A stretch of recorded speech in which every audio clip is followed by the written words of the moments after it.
Antes de que se siente, busque a alguien y dele un saludito, un abrazo, demuéstrele su afecto, su cariño.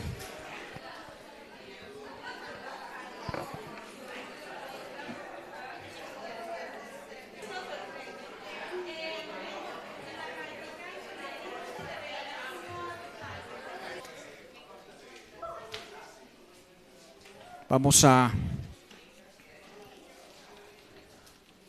orar al Señor por este momento. Necesitamos su Espíritu para que Dios ilumine nuestra mente para recibir su palabra con disposición y con intencionalidad. ¿De qué? De poner en práctica lo que escuchamos.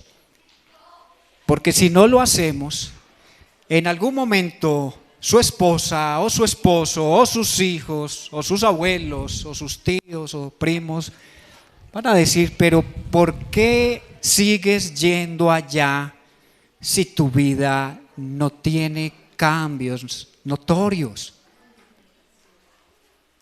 ¿No se supone que Dios es poderoso, como dicen ustedes, para cambiar a alguien? Usted puede decir: es que conmigo le ha tocado pelear bastante, le ha tocado luchar un poquito, pero bueno, sabemos que Dios hará esa obra en nosotros, que podamos verdaderamente ser luz, testimonio para, no solo para nuestra familia, sino para todos los que hay en nuestro entorno. Padre bueno, nos gozamos en tu presencia, Señor. Hay plenitud de gozo y delicias a tu diestra para siempre. Hoy queremos ser receptores de tu misericordia, de tu paciencia, de tu gracia, de tu bondad, de tu amor, Señor, porque tu amor es inagotable, perdura para siempre. Para nosotros a veces es inentendible, Señor, saber cómo nos puedes amar siendo tan débiles, tan infieles en algunos momentos, Señor, pero yo sé que tú pones el querer como el hacer en nuestras vidas por tu buena voluntad. Así que, Señor, aquí estamos como vasijas de barro, anhelando que tu gloria, Señor, sea derramada en estos vasos, Señor, para bendición de la iglesia, para bendición a otros, Señor. Que podamos, con lo que tú nos das, bendecir a otros, Señor. Ser de consuelo, llevar esperanza, llevar, Señor, ese mensaje que son buenas noticias de salvación para todo aquel que cree, para el que se arrepiente, para el que obedece. Señor, oramos por nuestros niños, que sean edificados, instruidos en tu palabra, Señor, y oramos por esos futuros misioneros, pastores, evangelistas, maestros, Señor, de tu palabra. En el nombre de Jesús, que esa sea la semilla para la futura generación que impactará, que trastornará no solo esta nación, sino las naciones de la tierra. Oramos que así sea y lo creemos en el nombre de Jesús. Amén.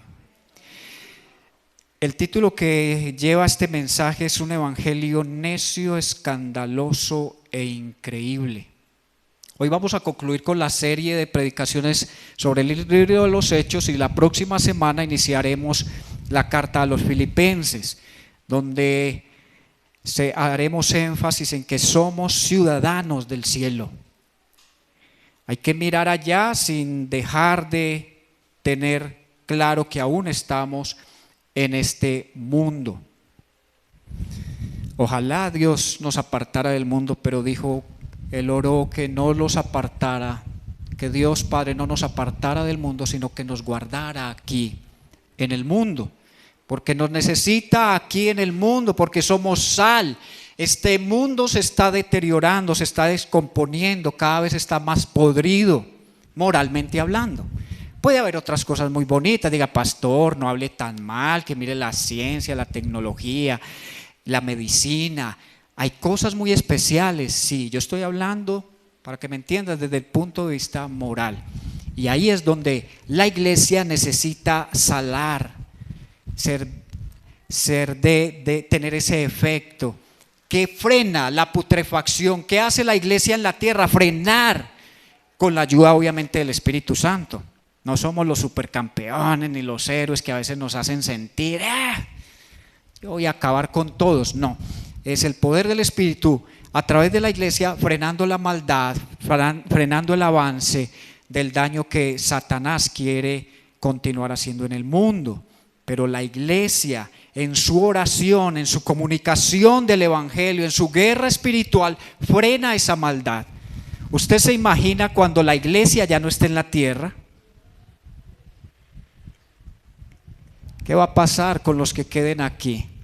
Dice la Biblia que muchos clamarán para que las montañas, seguramente ahora serán los edificios. En ese tiempo se pensaba que las montañas, ahora seguro van a orar que los edificios se van a tirar, no sé, al metro, a un carro, para que no vean la ira de Dios. Pero dice, la muerte no estará en la tierra. O sea que por más que busquen huir de la ira de Dios, no van a poder. Eso no va a ser posible. Y no solo recibir aquí ira, sino recibirla también en el infierno por una eternidad. Así que el mensaje nuestro por eso es de buenas noticias. Si tú crees en Cristo y confías en Él, vas a estar con Él por una eternidad. Eso son buenísimas noticias, porque si no, se van a convertir en noticias muy malas, muy perturbadoras para ti, muy horribles. Y hay que volverlo a recordar. La gente dice, no, el infierno es este. Esto no se parece ni poquito a lo que Dios tiene preparado para aquellos que decidieron darle la espalda, desobedecerlo, ignorarlo. Este libro de Hechos de los Apóstoles habla sobre el alcance de la obra misionera que inició en Jerusalén, y en este capítulo 28 nos muestra que llegó hasta Roma. ¿Dónde? Donde reside aquel que llaman el soberano, es decir, al emperador romano. Jesús le dijo a sus discípulos, yo voy a hacer que ustedes sean mis testigos, y van a empezar en Jerusalén, y esto va a concluir en lo último de la tierra. En ese momento el centro del poder estaba en Roma, y allí Dios hizo a través o permitió tantas cosas, pero de la misma forma en su providencia Dios permitió que Pablo llegara hasta allí. Dice Alan Hirsch, escritor australiano, haciéndose una pregunta. Él dice, ¿cómo manejaban los cristianos primitivos este índice de expansión cuando eran una religión ilegal, que no tenía edificios para iglesia, ni Biblias en manos de creyentes comunes? No había un liderazgo profesional, ni grupo de jóvenes, ni equipos de alabanza, ni seminarios, ni comentarios bíblicos, e incluso se encontraba más fácil era con personas que ponían trabas para unirse a la iglesia. No solo los gentiles rehuían o rechazaban el mensaje de Cristo, sino los mismos judíos. Quisieron matar muchas veces a Pablo. Y aquí Pablo, pues vamos ahora para poner el contexto, que había apelado al César, más bien por esa protección, porque su mismo pueblo al que él estaba llevando el mensaje de las buenas noticias lo quería asesinar. Recuerden que este escrito tanto de Lucas como de Hechos, que son 2 tomos, está dirigido ¿a quién? A un hombre llamado Teófilo, el cual Pablo llama excelentísimo Teófilo. ¿Qué es lo que está haciendo Lucas con el Evangelio y con el libro de Hechos? Darle una información a este hombre de cómo Jesús vino a cambiar la historia de todo aquel que se rinde a Él. ¿Usted se imagina llevarle este mensaje al hombre más poderoso en la época, al emperador romano, a que rinda su autoridad, su poder a otro que es superior, que es más grande, que es Dios? Eso no es tan sencillo. Y no necesitamos ser emperadores, reyes, presidentes para sentirnos grandes. Cada uno de nosotros se siente, el orgullo lo hace sentir grande. ¿Grande delante de quién? De Dios. Y por eso continuamente hay un tire y afloje entre lo que yo quiero y lo que Dios me dice que haga. Porque cuando peco me estoy saliendo con la mía, entre comillas. Es decir, tú me dices que no, pero yo lo voy a seguir haciendo. Tú me dices es por ahí, pero a mí me gusta por acá, yo prefiero por acá. Eso sí, si me sale mal, después ruego para que me ayudes. Pero a veces no funciona así tan sencillo. No hay disciplina de Dios, o no hay amor de Dios más bien sin su disciplina. Entonces, ¿qué es lo que está haciendo Pablo a través de estos escritos? Diciéndole a Teófilo que ha de comprender que el Evangelio triunfa protegiendo y proveyendo para sus mensajeros. Y vamos a verlo ahí en el capítulo 28 del libro de los Hechos.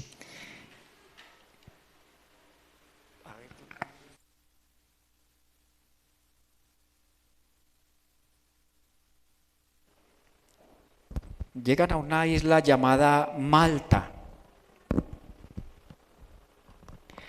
¿Saben qué significa Malta? No, bueno.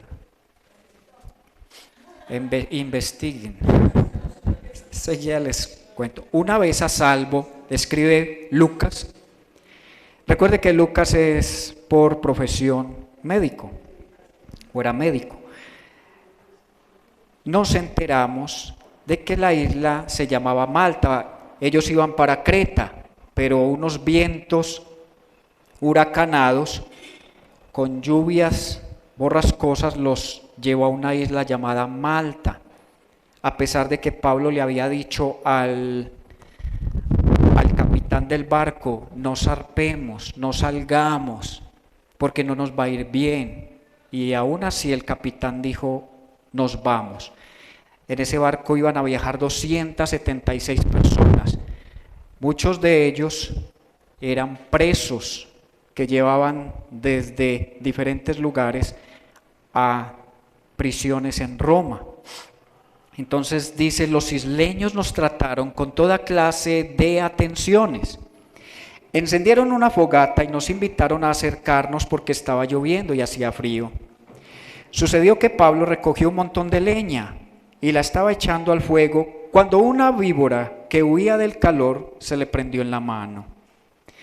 Al ver la serpiente colgada de la mano de Pablo, los isleños se pusieron a comentar entre sí. Mire las conclusiones a las que se llega cuando uno no conoce al Dios de la palabra, ni la palabra de Dios. Sin duda, este hombre es un asesino o un homicida, pues aunque se salvó del mar, la justicia divina, es decir, la diosa griega Dike, no va a consentir que siga con vida. Pero Pablo sacudió la mano y la serpiente cayó en el fuego y él no sufrió ¿qué? Ningún daño. ¿Qué es lo que dice Marcos 16 a todos los que creen?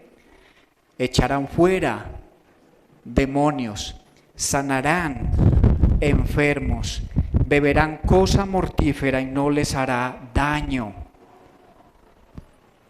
Es decir, Pablo aquí no estaba tentando a Dios y que vio una serpiente y le puso la mano: vamos a ver si me pica y Dios me protege. No, fue algo accidental, pero dice, la gente esperaba que se hinchara o cayera muerto de repente, pero después de esperar un buen rato, imagínense, ni siquiera habían orado, todos se quedaron así mirándolo. Vamos a ver si se hincha, vamos a ver si empieza a temblar y se muere. No oraron por él, pero tenían idea de una divinidad. Y dice, después de ver que nada extraño le sucedía, cambiaron de parecer y decían ¿qué? Qué cosa tan impresionante uno ser religioso. De un momento usted puede señalar a alguien y acusarlo de homicida y de asesino por las circunstancias en ese momento, y después puede terminar diciendo: ay, este es un Dios, uy, no le pasó nada. Este no puede ser humano, este tiene que ser un Dios. No, las cosas que nos pasan a los creyentes es porque hay alguien que nos guarda, No somos nosotros, no somos los campeones, no somos los mejores, no somos los privilegiados como a veces pensamos, porque en esa teología de que somos privilegiados, cuando nos pasan algo, cosas parecidas a los no cristianos, hay gente que se desanima y dice: ¿de qué sirve ser cristiano si a mí me pasa lo mismo que a los no cristianos? Entonces, ¿cuál es la bendición? ¿Cuál es lo maravilloso de eso? Entonces no lo comprenden. Y dice: cerca de allí había una finca que pertenecía a Publio, el funcionario principal de la isla, es decir, esa isla estaba bajo el dominio de Roma y allí había un gobernador que se llamaba Publio. Este nos recibió en su casa con amabilidad y nos hospedó durante 3 días. Gente muy formal, se cree que allí no había llegado todavía el Evangelio, y para algunos estudiosos de la Biblia, pues en estos 3 días que estuvo Pablo allá, pues no les predicó tampoco el Evangelio. Otros dicen seguramente sí lo hizo, porque esa era la misión de Pablo. El padre de Publio estaba en cama enfermo con fiebre y disentería. Pablo entró a verlo y después de orar le impuso las manos y lo sanó. Pero no Pablo, Dios lo sanó por medio de la oración. Como consecuencia de esto, los demás enfermos de la isla también acudían y eran sanados. Nos colmaron de muchas atenciones y nos proveyeron de todo lo necesario para el viaje. Ese terminó ahí, fueron sanados. Se cree que no fue por un milagro sobrenatural, sino que como Lucas era médico, los atendió por la disentería. La disentería es una enfermedad que causa la leche de las cabras malteses y que puede llegar a durar unos 4 meses esa enfermedad, pero allí pues seguramente el conocimiento que tenía Lucas de la medicina, junto también a la mano de Dios, lograron ayudar a este hombre, al papá de Publio, y pues eso también causó que los trataran con amabilidad. Aquí se va empezando a cumplir el plan de Jesucristo allí en Hechos 1:8. Al cabo de 3 meses en la isla, zarpamos en un barco que había invernado allí. Era una nave de Alejandría que tenía por insignia los dioses Dioscuros. Se creía que eran unos gemelos y la misma población los había divinizado, la cultura griega.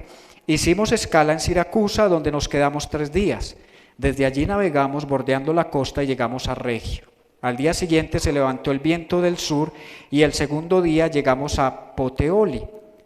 Allí encontramos a algunos creyentes que nos invitaron a pasar una semana con ellos y por fin llegamos a Roma. Los hermanos de Roma, habiéndose enterado de nuestra situación, salieron hasta el foro de Apio y 3 tabernas a recibirnos. Era un lugar que se llamaba 3 tabernas, no que llegaron a las 3 tabernas y ya lo recibieron. Ustedes también ahora pensando que se me escapa, ¿saben qué significa Roma? Bueno, hay que investigar más. Desde allí navegamos bordeando la costa y el viento del sur y segundo día llegamos a Puteoli. Allí encontramos a algunos creyentes que nos invitaron a pasar una semana con ellos y por fin llegamos a Roma. Los hermanos de Roma, habiéndose enterado de nuestra situación, salieron hasta el foro de Apio y 3 tabernas a recibirnos. Volví a repetir. Al vernos, Pablo dio gracias a Dios y cobró ánimo. Cuando llegamos a Roma, a Pablo se le permitió tener su domicilio particular con un soldado que lo custodiara. 3 días más tarde, Pablo convocó a los dirigentes de los judíos. Cuando estuvieron reunidos les dijo: a mí, hermanos, a pesar de no haber hecho nada contra mi pueblo ni contra las costumbres de nuestros antepasados, me arrestaron en Jerusalén y me entregaron a los romanos. Estos me interrogaron y quisieron soltarme por no ser yo culpable de ningún delito que mereciera la muerte. Cuando los judíos se opusieron, me vi obligado a apelar al emperador, pero no porque tuviera alguna acusación que presentar contra mi nación. Por este motivo he pedido verlos y hablar con ustedes. Precisamente por la esperanza de Israel estoy encadenado. Nosotros no hemos recibido ninguna carta de Judea que tenga que ver contigo, le contestaron ellos, ni ha llegado ninguno de los hermanos de allá con malos informes o que haya hablado mal de ti.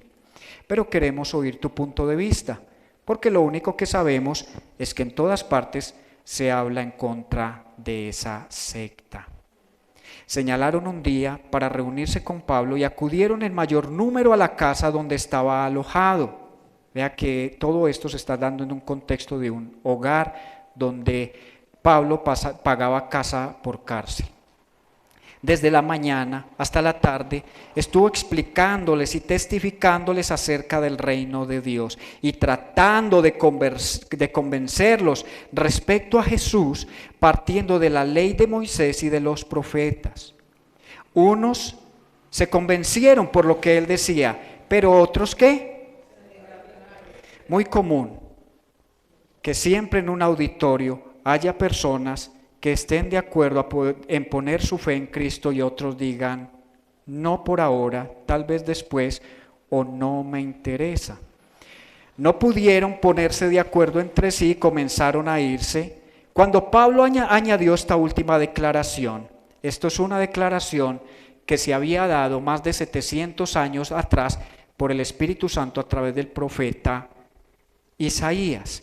Isaías profetizó que los judíos se iban a endurecer, pero que eso no iba a frenar el avance de las promesas de Dios, no iba a frenar el cumplimiento del propósito de Dios. Más aún, Dios iba a usar la dureza de los judíos para que los gentiles creyéramos. Les dice, con razón el Espíritu Santo les habló a sus antepasados por medio del profeta Isaías diciendo, ve a este pueblo y dile, por mucho que oigan, no entenderán, por mucho que vean, no percibirán, porque el corazón de este pueblo se ha vuelto insensible, se les han embotado los oídos y se les han cerrado los ojos. De lo contrario, verían con los ojos, oirían con los oídos, entenderían con el corazón y se convertirían y yo los sanaría. ¿De qué nos quiere sanar el Señor? ¿De dolor de cabeza? ¿De la gastritis? Del pecado. Pero qué triste que cada que se predica el mensaje del Evangelio desde hace más de 2000 años, en las iglesias, en los auditorios, en las casas, por donde se predica el Evangelio, en las universidades, en los colegios, cárceles, centros de rehabilitación, empresas, gente que tiene ojos y no puede ver, tiene oídos y no puede escuchar. Cree que tiene un corazón muy sensible, pero cuando cierra su corazón a Dios, es un corazón que se ha hecho duro. Y así termina el libro de Hechos. Por tanto, quiero que sepan que esta salvación de Dios se ha enviado a los gentiles y ellos sí. Amén, ellos sí. Escucharán, ellos sí creerán. Durante 2 años completos permaneció Pablo en la casa que tenía alquilada. Imagínense, era preso y la tenía que pagar. Y recibía a todos los que iban a verlo. Y predicaba el reino de Dios. ¿Predicaba qué? El reino de Dios. Y enseñaba acerca del Señor Jesucristo sin impedimento y sin... Qué maravilla como termina el libro de los Hechos. Pablo, aunque preso, con libertad y sin temor de predicar la palabra del Señor. ¿Sabe cuántos años pasan desde Hechos 1 a Hechos 28? Yo ya les conté una vez. 30 años han pasado desde que Cristo les dijo, vayan y sean mis testigos. El libro de los Hechos no nos narra cómo fueron los finales de Pablo. Tampoco nos cuenta si Roma se convirtió a Cristo, aunque hay una carta a la iglesia que se fundó allí en Roma. pero se da cumplimiento a la palabra de Dios. ¿Y por qué queda así como en pausa el libro de Hechos, o no en pausa, no se cierra? Porque tú y yo hacemos con nuestro testimonio que el libro de los Hechos se siga escribiendo, porque seguimos cumpliendo la comisión de Jesús de evangelizar a los perdidos. Imagínense, 2000 años largos ya, el evangelio llegó al municipio del Retiro en Antioquia, Colombia. ¿Se cumple o no la palabra o el plan de Dios?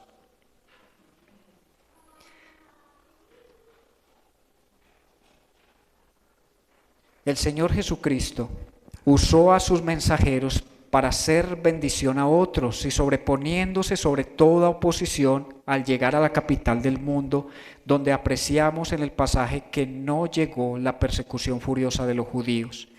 Al igual que Teófilo, nosotros debemos comprender que ante el triunfo del Evangelio no debemos endurecernos o ser insensibles como lo han sido los judíos a lo largo de toda la historia narrada en el libro de los Hechos. Parte de los judíos siguen duros en su corazón a recibir a Cristo, pero oramos por ellos, que Dios les dé la oportunidad de que muchos judíos, al igual que nosotros, también sean injertados para ser salvos. ¿Por qué? Porque hemos de ser injertados por la fe. La audiencia de Pablo ha endurecido el corazón y sobre ello se aplica la profecía de Isaías, con el cambio aplicativo que hace Jesús en Mateo 13, 14 y 15. Esto ha logrado que el mensaje llegue a los gentiles, quienes creerán, según lo enseñan las Escrituras. Este libro de los Hechos nos muestra la extraordinaria expansión del movimiento evangélico, de las misiones al mundo que aún se siguen cumpliendo hoy. Recordemos que en el huerto de Edén el hombre dudó de Dios y que ello le condujo a la desobediencia. El camino de regreso a Dios se recorre por medio de la fe, es decir, del creer que conduce a la obediencia. La salvación es por fe. Fe es obedecer. ¿Y obedecer qué? La palabra de Dios. Ya no vivimos bajo la ley, pero sí debemos cumplir esa ley, es decir, por medio de la obra del Espíritu Santo, anhelamos obedecer a Dios, amamos sus mandamientos, nos deleitamos en sus enseñanzas. ¿Por qué?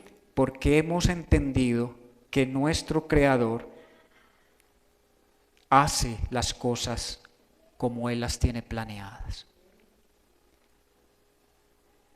El Espíritu Santo está actuando en el día de hoy. Los hechos del Espíritu Santo no han terminado aún. La obra de la iglesia aún no ha sido completada. Es una historia que continúa. Lo que usted y yo hemos hecho y hagamos en el poder del Espíritu Santo también forma parte de este relato. Y la mejor forma de continuarlo es compartir con otros el mensaje del Evangelio que caracterizó a la predicación de los apóstoles. Y ese mensaje establece que el Señor Jesucristo murió y resucitó. Por lo tanto, su obra de redención está al alcance de todos aquellos que por la fe acepten el don gratuito de la salvación que Dios ofrece hoy. Hoy, dice la palabra, hoy viene la salvación a tu vida. Por tanto, no endurezcas tu corazón, obedece. Hoy estás volviendo a escuchar la palabra de Dios, no sé por cuántas veces ya, y tal vez no puedes decir que has entregado tu vida a Cristo. ¿Cuánto tiempo vas a esperar para rendir tu voluntad al Señor y caminar como un hijo obediente? ¿Cuándo vas a reaccionar frente a los horrores de lo que viene para aquellos que no creen? Que ahí se convertirá Dios en fuego consumidor. La tierra se sigue tambaleando, ¿no? En estos días tembló muchas veces y veo no la gente salir de los edificios gritando con ataques de pánico, mirando las estructuras cómo se dañaron. En la palabra de Dios, lo mencioné hace una semana, dice que cuando la tierra tiembla es porque Dios se asoma a ella. Si así es asomándose, ¿cómo se mueve? ¿Cómo será Él viniendo a poner nuevamente sus pies aquí? Como juez, como fuego consumidor. La gente le tiene miedo a muchas cosas, tristemente, a Dios no. Si le tuviéramos miedo a Dios, como nos aterroriza un tsunami, un terremoto, una hambruna, una sequía, la inmoralidad sexual, si nos aterrara o causara esa rabia, ese dolor, esa angustia que causan otras cosas más que el pecado en nosotros, pues ya las cosas serían diferentes. Pero no nos duele pecar. A veces justificamos nuestra pecaminosidad llamándola pequeños errores, deslices. Por eso Dios dice, corrige tu camino. Yo te he puesto camino de vida y camino de muerte, porque quieres seguir por el camino de muerte. Si estamos en un pacto de gracia, si estás aquí sentado es por gracia, por misericordia, por compasión, por paciencia, igual que para mí estar aquí predicando. No estoy aquí porque sea mejor que muchos de ustedes. Tal vez ustedes me sobrepasen en muchas cosas en la vida espiritual, pero estoy aquí consciente de que toda esa palabra que yo he predicado todos estos años es la misma que estará frente a mí para juzgar mis obras. Y lo digo con temor y temblor porque en estos días volvíamos a estudiar un material en la oración de las mañanas. Si quiere venir y hacer parte de este estudio todos los días de 7 a 8:30 de la mañana, no es que es un estudio, más bien es algo que leemos en el tiempo de oración, se llama santificación. Y volvíamos a recordar que tal vez muchos que dicen Señor yo te amo no le conocen y tampoco son conocidos por el Señor, y por eso Él dice, no todo el que me dice Señor, Señor, Adonai, Adonai,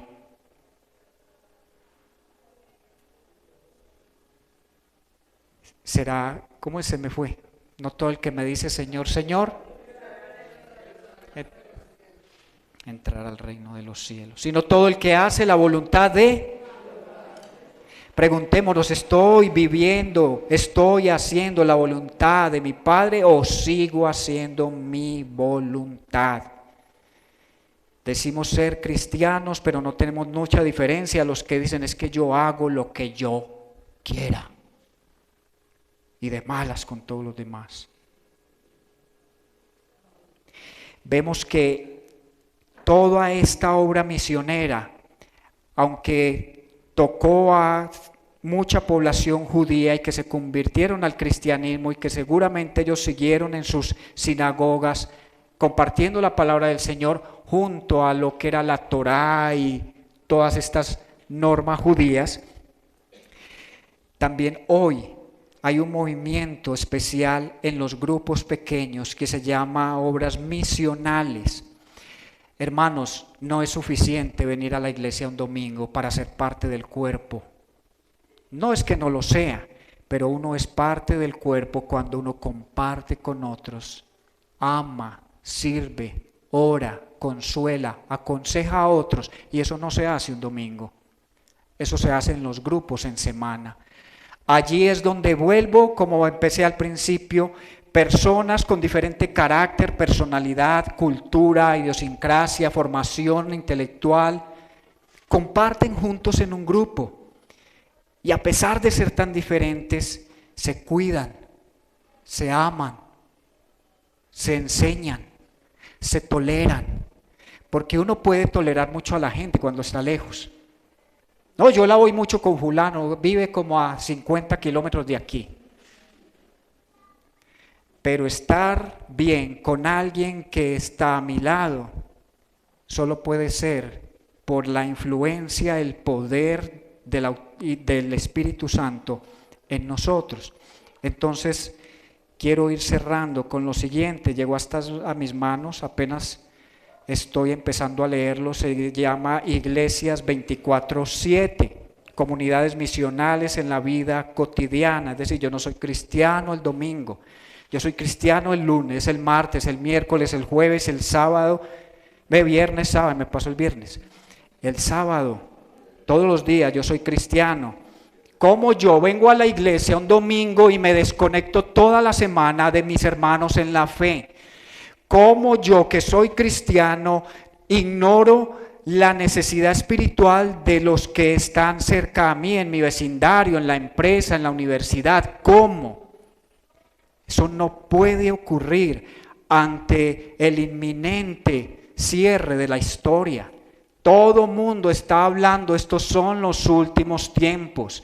La venida del Señor se acerca, pero parece que a algunos los va a coger durmiendo. Cuando Jesús dice que despierten, que no duerman. Y quiero compartirles de la bendición que son y que se está convirtiendo esto en un movimiento mundial, porque la gente está cansada de las mega iglesias, donde no está recibiendo un pastoreo, un cuidado, una atención, donde a duras penas conoce al pastor por la pantalla del televisor que está puesto en la iglesia. No tiene un pastoreo personal. A veces es difícil pastorear a uno por uno, pero en una mega iglesia se hace muy complejo. En estos días me contaba alguien que estaba en Bogotá y fue a visitar una de estas mega iglesias para saber por qué son tan atractivas. Y veía que adentro estaba la iglesia con 10,000 personas y afuera habían otras 10,000 personas esperando entrar y repartiéndole a cada uno la Santa Cena, los elementos de la cena en todas las filas, que son de manzanas en Bogotá, de cuadras más bien, porque no conozca el término manzana, cuadras. Y decía, no se perderá mucho ese momento tan especial, uno recibiendo la Santa Cena en plena vía principal en Bogotá. Bueno, pero es respetable. Pero a lo que les animo es a lo siguiente. La comunidad cristiana no es solo la estrategia de Dios para que los cristianos sobrevivan en las márgenes. La comunidad cristiana marginada también es la estrategia de Dios para la obra misionera. Podemos imaginar que se podría tener un mayor impacto en el centro con la atención de los ricos y famosos y con las oportunidades de influir en los focos de poder y belleza. Pero Dios nos llama a darle gloria a través de una comunidad de gracia todos los días. Por lo tanto, la comunidad cristiana demuestra la efectividad del Evangelio.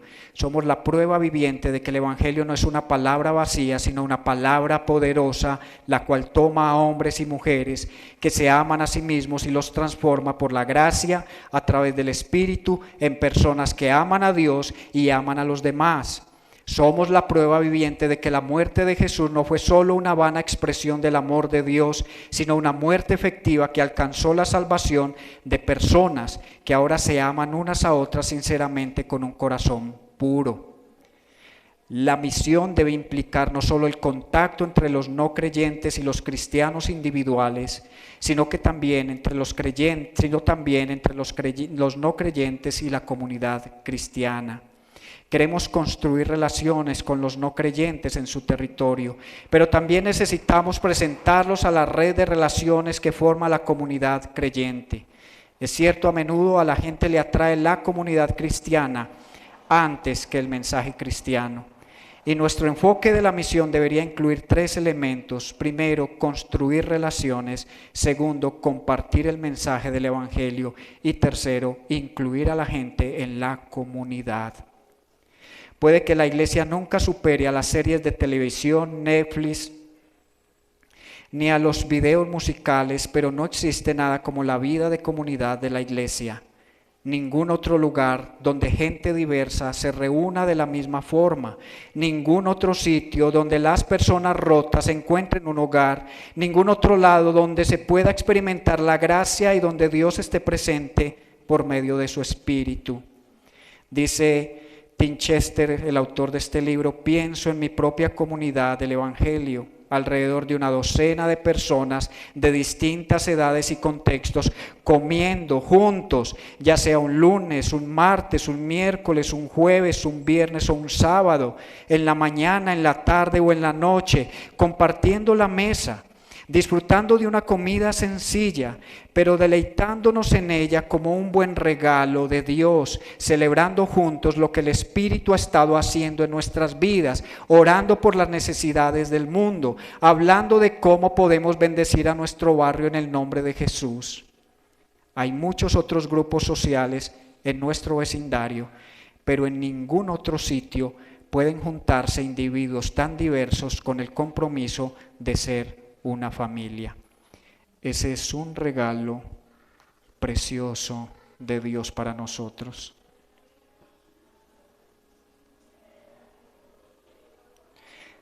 Tal vez no seamos una iglesia que hagamos eventos impactantes, pero sí queremos ser una iglesia impactada por Dios para poder impactar a otros. No tal vez con conciertos cristianos, no con los conferencistas del más alto nivel, pero podemos impactar con nuestro testimonio a nuestra comunidad. Y esa es la invitación, a que usted se una a un grupo de estudio bíblico en semana. No están hechos para los que sí tienen tiempo. Porque me duele en el corazón cuando yo invito a una persona y me dice: no, es que yo no tengo tiempo para eso. Es decir, me está diciendo: para mí es suficiente ir el domingo. Y el resto de la semana, no, yo tengo mi devocional. Pero estás cayendo en la misma mentalidad radical del mundo, el individualismo. Yo solito con Dios. Y el cristianismo no es para vivirlo en el individualismo. El cristianismo quiere romper a lo que Jesús sabía que íbamos a llegar en estos tiempos: hombres amadores de sí mismos. Es decir, evito personas para no sentirme mal. No me hagan sentir mal. Yo quiero la paz de Dios, pero la consigo más fácil en mi casita solo. No. Dios quiere tratar mi corazón a través de ustedes y quiere tratar su corazón a través de mí también. Cerremos nuestros ojos y pidámosle al Señor de qué forma nos está hablando a cada uno. Porque seguramente algunos vamos a decir: yo sí voy a un grupo en semana. Yo sí, cada que abren un discipulado, allá estoy. Otros dicen: no, yo no estoy metido en la iglesia, pero sí hago algo por fuera de la iglesia. Tengo un ministerio paraeclesial. ¿Qué es lo que Dios quiere hacer a través de ti en esta iglesia? Porque Él te trajo a esta iglesia para llevar a cabo un propósito, no solo en ti, sino en todos aquí y en este municipio. Esta iglesia tiene una personalidad, tiene una misión y tiene una visión. Ya has orado a Dios para que tu vida, tus sueños, tus proyectos, tu vida espiritual sí encaje con la visión y la misión que Dios le ha dado a esta iglesia a la que tú has decidido venir a alimentarte espiritualmente. O vienes aquí, pero no estás dispuesto a recibir disciplina de esta iglesia, ni a someterte a la autoridad de esta iglesia, pero sí esperas la oración, la consejería, sí esperas las visitas, las llamadas, No podemos esperar solo parte de la iglesia, tenemos que ser intencionales en comprometernos en ella y decir, esta es mi iglesia y yo tengo sentido de pertenencia por ella y yo oro por ella y yo voy a poner mis dones al servicio de ella para la gloria de Dios.